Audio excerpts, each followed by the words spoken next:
speaker. It's my honor to introduce our speaker today, Larry Jennings. I think everybody here knows Larry.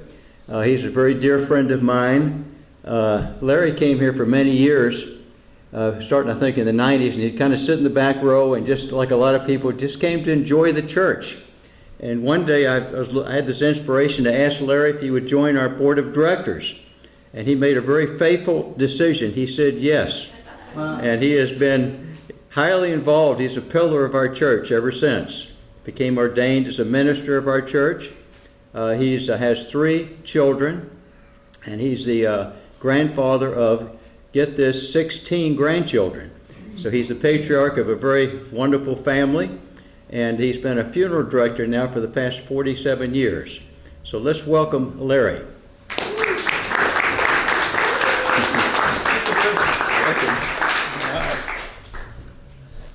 And thank all of you for that warm welcome. I always say don't speak in April because it's allergy season, so you'll see me go to my water bottle once in a while. The last time I was here giving a talk was in January, and I remember telling you that I planned on continuing to take my long walks and enjoy Mother Nature. And I told you that I was going to speak to the elementals, my spirit guides, and the trees. I'm happy to report that I'm enjoying these special moments as this year rolls on. And I am accomplishing my intention that I set of staying in the moment. By doing this, I am cherishing each and every day. This has brought me to a closer relationship with Mother Earth and a greater understanding of the oneness that we all share. By simply choosing to take a walk and to listen to my heart, I have found peace and balance. During these times, I often think back of my career as a funeral director when I'm walking. Being open to spirit has given me a unique view of death, and today I would like to share with you a few of these experiences and what I have learned along my pathway. I've got to go back to the beginning of my first experience of death when my grandfather died. I remember seeing him in his casket with the eyes of wonder that only a 12-year-old boy could have. I helped carry him into the church, and I watched as the funeral director prepared him so our family could say goodbye.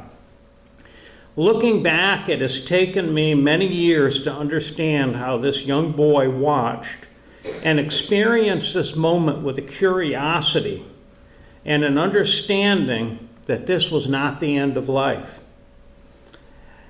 It was as if I had an inner knowing. I don't believe it came from what I had been taught in my church, but I knew that life did not end. And I began to have a greater understanding even at that young age, and there was so much more to come. During the service, I watched as his Masonic brothers gathered and honored him, and they spoke these words as someday will be said at my service.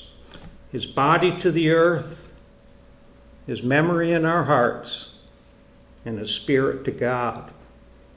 It's an honor that all Masons are giving at their services. His body to the earth, his memory in our hearts, and his spirit to God.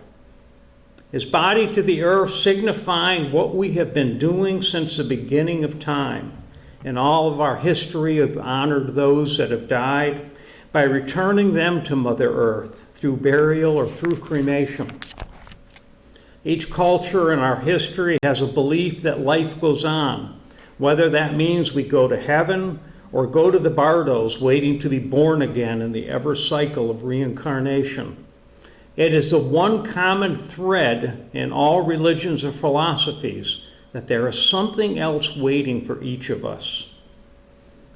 His memory in our hearts. It is through our memories that we can face the challenges of losing the ones that we love. We remember our brothers and sisters through our memories. We honor their life, and it keeps them alive in our hearts and brings us comfort.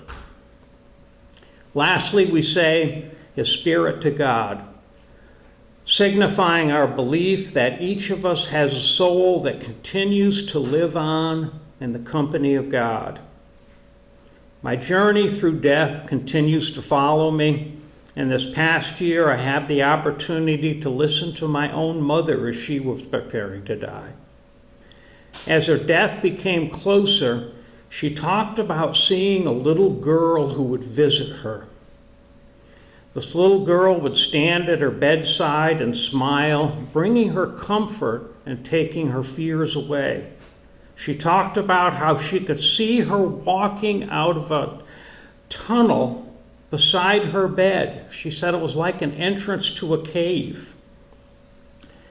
And when this child came into the room, she told us that she would remain at her side. And when I went to sleep, she would simply leave through that opening, that tunnel, and return whenever I awoke. I can only imagine what she saw and experienced.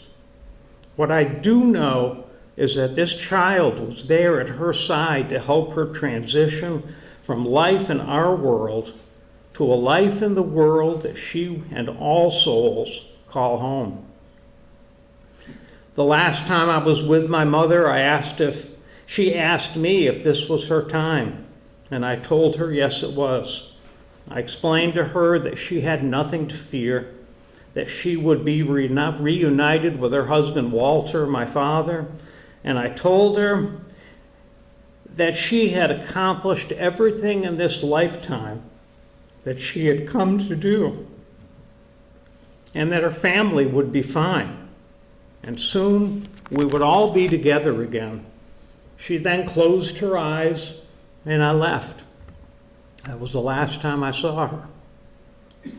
A few days later, while driving to the Outer Banks, I received a call that she had died. The next morning, I sat on the beach and watched the sun rising.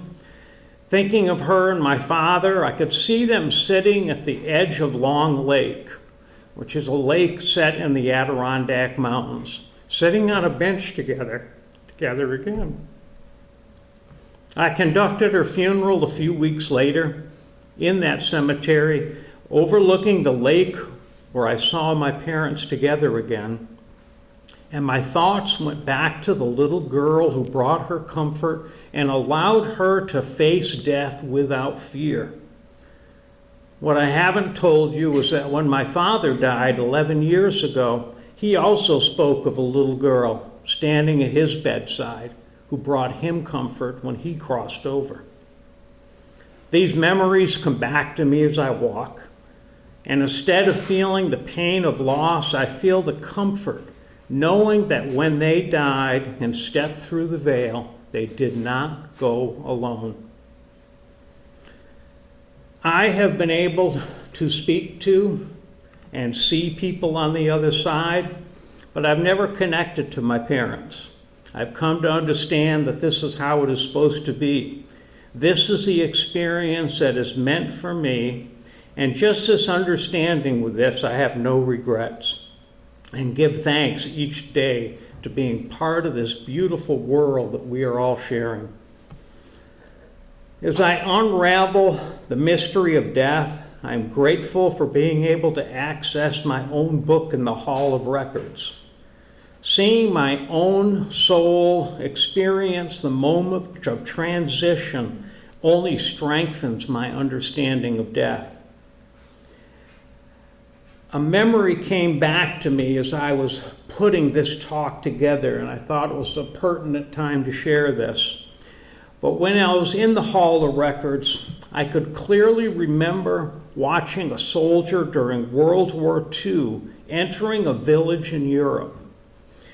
This small village obviously had been ravaged by war. I could clearly see the bombed out buildings, and I became aware that a battle was raging on. My attention shifted and focused to one soldier as he moved through the village using whatever cover was available to him. He crouched behind a wall that was partially destroyed, and I saw him surveying the village and deciding what his next move would be. Then I watched him simply stand up and simply leave the protection of the wall and slowly walk forward without his weapon. As this happened, it suddenly became silent, as the sounds of the battle could no longer be heard. I watched in amazement as he seemed a bit confused and stopped and looked around. The battle was raging around him, but again in total silence, and I could watch men from both sides as they fired their weapons, and I could see the artillery's destruction continues as it continued to hit nearby buildings. Then I continued to watch in amazement as the soldier watched other men walking towards him, soldiers from either side, wearing the uniform of the United States and the uniform of the German army. Then he turned and walked with them. As they passed the wall where he was hidden, he paused and looked at the soldier lying on the ground, killed in combat, and I realized they were one and the same. He had died. He looked away from his physical body and continued to walk with the others, no longer enemies. Rather, they were souls moving towards a light, part of a soul family who had come to teach and to experience a moment in time that would change them and our world forever. As I watched this scene, I was brought back to the Hall of Records, and I watched my book close. I handed the book to the keeper, and he placed it on the shelf and walked away. I realized that the soldier was me.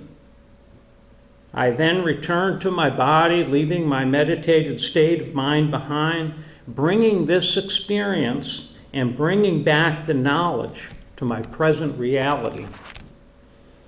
This occurred several years ago and furthered my knowledge of death, or as I should say, a lack of death. It's hard to explain how or why I have these experiences. Meditation has always come easy for me.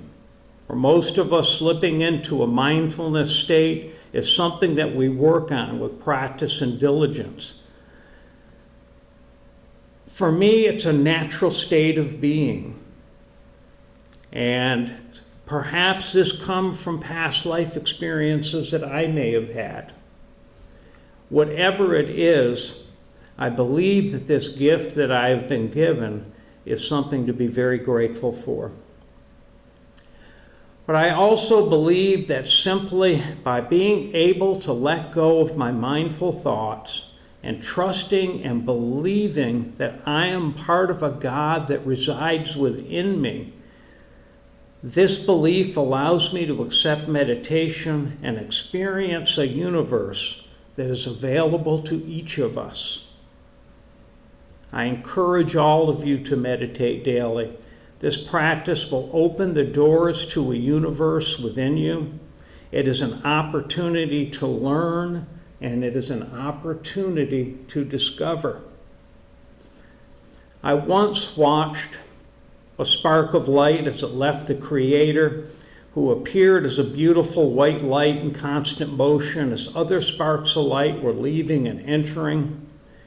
I quickly realized that each spark was a soul, not separate, but part of the white light that is the Creator that is all of us.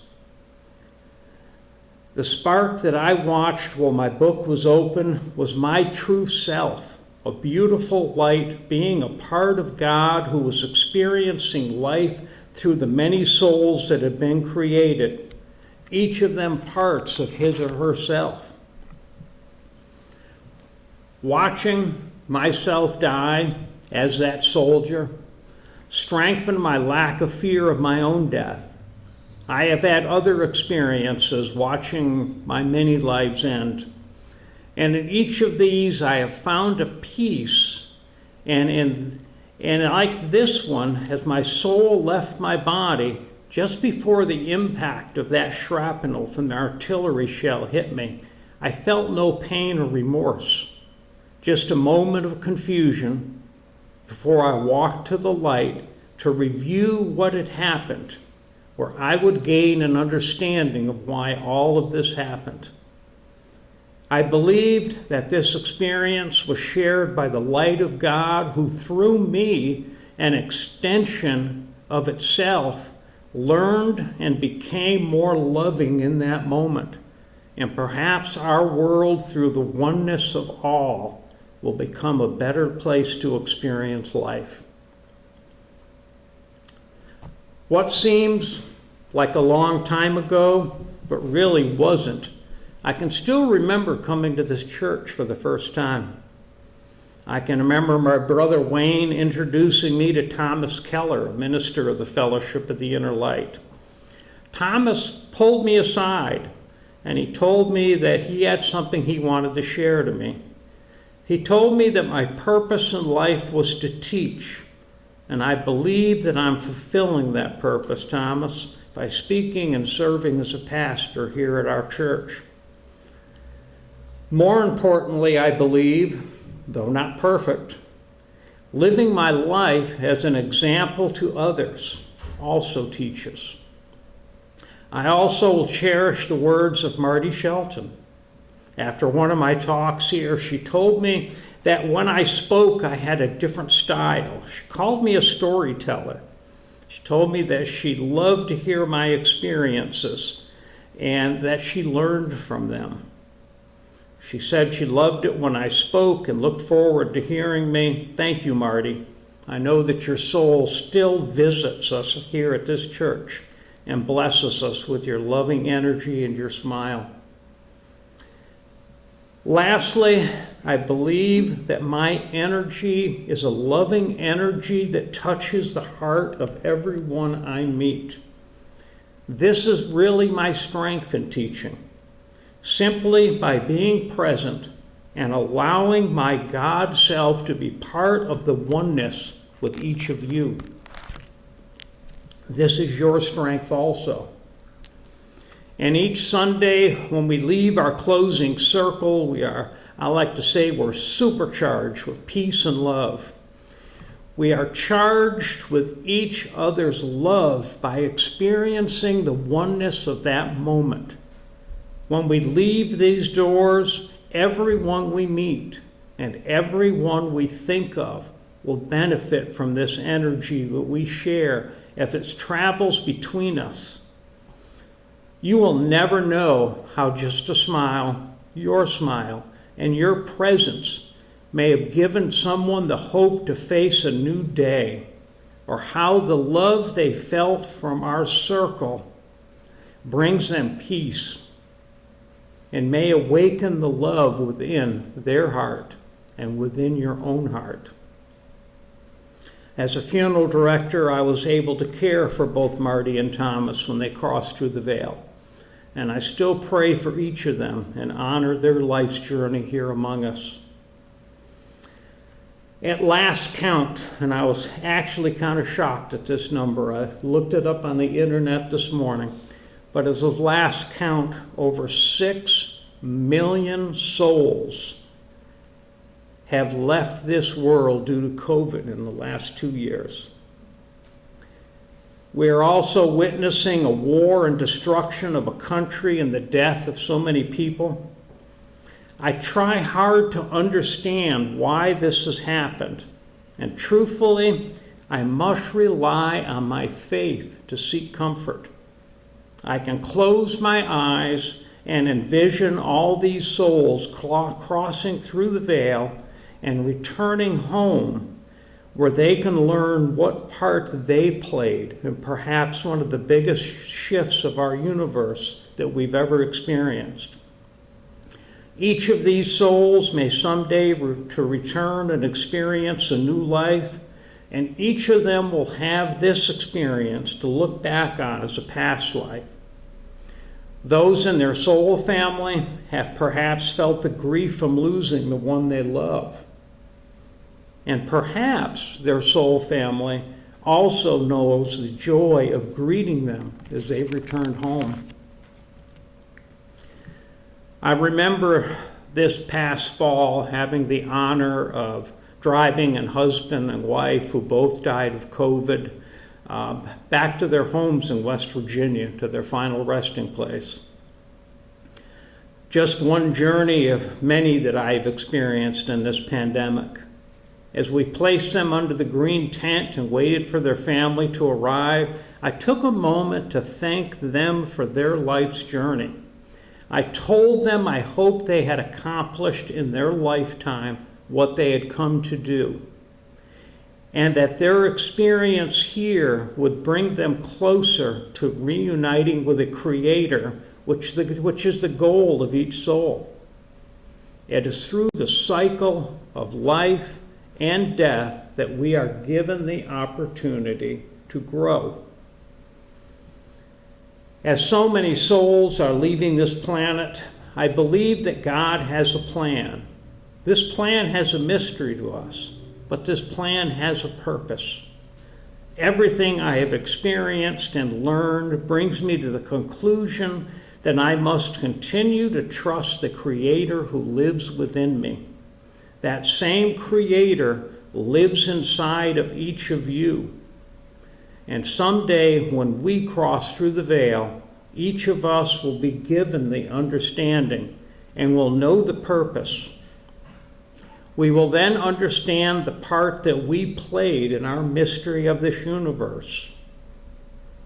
Acceptance is always difficult during times like this, but I find that by tuning out the news commentators and simply tuning into myself and listening for that still voice that resides within me, it is there that I will gain understanding, and it is there that I will grow. This lifetime has given me a front seat view of death. This view has simply taught me to let go of my fears and experience the gift of life that I have been given. It also has taught me to be grateful for the good times and to be grateful for the difficult times, and to have faith that they each have a greater purpose, a purpose based on love. Thank you. Thank you.